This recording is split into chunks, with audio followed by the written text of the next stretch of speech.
So we're going to start with Cowboys at Buccaneers. Bucks are favored by 6.5 in a game with an over-under of 52. Spags, let's start with you. This is one to me that I think taking the over appeals to me, but I also think taking the Cowboys to cover, excuse me, is going to be a spot that I would definitely want to go to.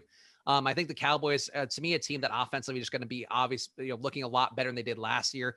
Dak Prescott being back in, getting paid as well. You still have the rest of the weapons there at wide receiver. Ezekiel Elliott, hopefully a little more meaningfully involved after kind of taking a downturn with the rest of the offense. So I would say to me, this one, I like the Cowboys to cover. And I think, the over maybe a little bit more in question, but I think if you see the Cowboys win, the over probably gets a good amount more probable because you're going to see Brady throwing more and Dak certainly rushing around doing the best he can to get that offense moving. So to me, taking the Cowboys to cover and taking the over, an appealing little duo of bets to make for opening night.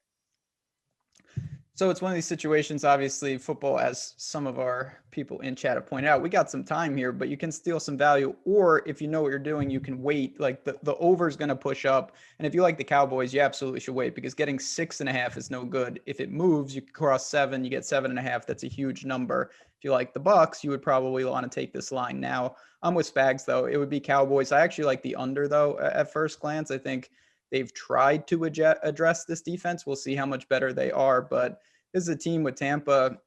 I mean, they've got everyone back. It's pretty crazy. As much as I hate Tom Brady, I respect his ability to build these super teams. So it's a situation with a game like this. I have no interest in betting it now because the positions I think that I want to be on will improve in time. Next up, we've got Cardinals at Titans. Titans favored by 2.5 in a game with an over-under of 51, Ben. Yeah, so this is an interesting game. Obviously, the Cardinals were a team at times last year. They showed flashes. They ultimately ran out of gas, and then they had no quarterback in their last game against the Rams, and they needed that game. And then you look on the other side, the only thing I've seen from the Titans in the offseason was that video of Derrick Henry doing push-ups with like weights and chains on his back. I don't know if anyone saw that, but he looks pretty much ready. So for that reason, laying 2.5 with the Titans, I'm going to go there. They're just a solid team. I really respect what Rabel has done there. And honestly, Arizona work in progress still for me in the West. I think this is one that to me, this is something that where the Lions come out and I think people may be a little more excited about these offenses being a little bit higher paced or faster paced than they might be. But the Cardinals and Titans are two teams that have run the ball a lot historically, including last year. And the Titans are going to have an offensive overhaul of some sort, I guess, because of not having Arthur Smith there running things. Now he'll be down in Atlanta doing the best he can to get what he can out of Matt Ryan and company. But I think this game to me, over under a 51 is really high. And I'm sort of reluctant to bet over unders this early, but to me, it feels like one that should be in the high 40s at a max. The fact that it's this high, unless there's something drastically different about these offenses this year. And I don't think there's any reason to believe that there should be. It's still Mike Vrabel as the head coach. He's still going to play it close to the vest. You still have Derrick Henry there. You still have Kyler Murray on the other side. So I think to me, this is a matchup of running games more than anything. And I think taking the under on this one right away just jumps out as a bet that the line's just too high right now.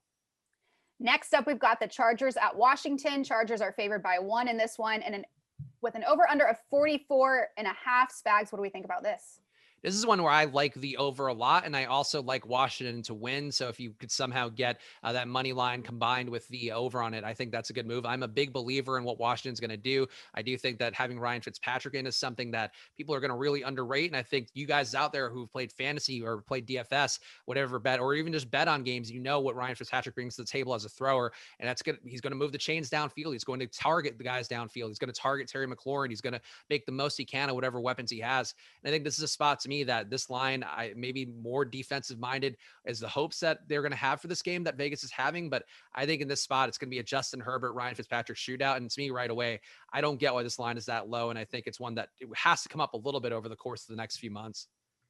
Yeah, that is an interesting total. Honestly, 44.5, 45 is a key number because 24-21 is a score that can happen a lot in football. So if you like that, you want to take that over. Probably one to jump on. I do think on the other side, though, this screams like a trap. I feel like the Chargers, everybody loves Justin Herbert. They're a team that I think people are really excited about. And then you look at Washington, who really knows what's going on there. So I have a feeling this is a spread that the public will be on, I almost said San Diego. But you look at them, we'll see what that defense can do if they can get Derwin James back and co. I think that's a really strong division. Obviously, Kansas City is still the heavy favorite. We'll see what happens with Denver. But in terms of the spread on this game right now, I'll be honest, I really don't know what to go. My mind says Chargers easy, but I'm stunned that it was only 1, so that does give me some hesitation. I'm going to join you, though, on that over. I think I may lock that in right after the show. Well, how about that? Look at that. 44.5 is a good number. You're right, Spags. That is a little low considering where these teams are at. And people in the chat not getting what we're talking about. The schedule came out yesterday. The lines came out shortly Settle after. down, So it's people. hot off the presses. This is the time where if you're going to make these bets, it's obviously you don't know everything as much as you can. I do like knowing more than less, but there's going to be inefficient lines even for the NFL when they come out this early. And that's something you can take advantage of as best you can, especially if you are shopping for odds with a site like OddsShopper. The NFL season is upon us. Get excited, people. Don't question it. The Browns will be taking a trip to the best stadium in the NFL to play the Chiefs, who will be this year's Super Bowl champions. The Chiefs are favored by 6 in a game with an over under of 53 points. Spags, break this one down for us. Well, I think there might have been a little editorializing there about the Chiefs. And I would say overall, I went off script. I'm with you. I think the Chiefs are one team in the greater Missouri area that I think we can all support. They are clearly a team that I think is going to be coming with a bad taste in their mouth from the offseason and the Super Bowl and all these situations for them where they were pretty much embarrassed in a way that I think they have to rally from and really come back in a strong way. And I think, the time off they're going to have, getting some guys healthy, especially one Patrick Mahomes, who we know was very banged up down the home stretch of last year. They've also made some changes at offensive line. So I think you have a lot of narratives here where I think the Chiefs are going to come out slinging it as much as possible this year. I think the Browns are probably a little bit overvalued in betting markets. It wouldn't shock me to see them gain a lot of steam as a dark horse team to win the Super Bowl, which is kind of the case every year with the Browns, who were good last year, but they are not as good as the Chiefs. And I think especially a healthy Chiefs team starting the year as healthy as they're going to be all year long, I think that's really important to me. So I would just take the Chiefs and really to take this one right now, I think, and I wouldn't change for me even if the line went up a little bit by a few more points. Yeah, I mean, in Arrowhead, tough spot for the Browns. I mean, you always get these matchups, these repeats of some of the big time playoff teams to start the year. But this is one I don't think they can set this total high enough. The teams are just so high octane, up pace. I respect the Browns defense, but obviously the Chiefs are going to get theirs. And as much as the Browns are the Browns, they did take some steps and they do have a ton of weapons for Baker. So I look at this. Although I do lean Chiefs winning the game pretty comfortably, I do think Cleveland, in terms of their team total and whatnot, will be able to hang around. So this one could land certainly in the 60s, in my opinion. I do lean over 53. With you both. All right, Bears at Rams. Rams are favored by 7 in a game with an over-under of 45, Ben. Yeah, it's a tough thing. I mean, obviously, I think people are excited about Stafford, but you just don't know exactly what you're going to get. It is a new offense for him. He's been in Detroit a long, long time.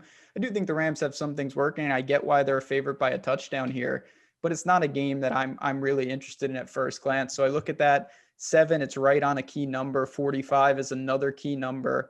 As Spags said, the reason that we're doing this is because some of these lines, you're able to take advantage of value. You're able to take advantage of numbers.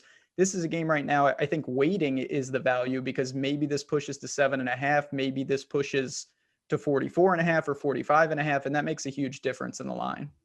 Yeah, I think to me, this is one that I get what Ben's saying about that. I think there is some validity too. If the line does move in a direction that's going to benefit you for sure, that could be an asset. But I'm comfortable taking the over on this one right now. And we talked about it briefly on yesterday's show, where I think this game, the Sunday night opener, I think the Rams are going to come out in a major way with Stafford. I think that he is really a quarterback that it'd be nice if he had a little more mobility, because I think that's what Sean McVay was looking for the most, which we saw that run at the end of the year where Jared Goff got benched. We saw him really push towards a little more ability with John Wolford. I think in this spot, for Matthew Stafford, he's going to be a deep ball thrower that they haven't had in a while. And I also expect the Bears on the other side to be starting Justin Fields by day one. I don't know how you could start the season in good conscience with Andy Dalton as your QB.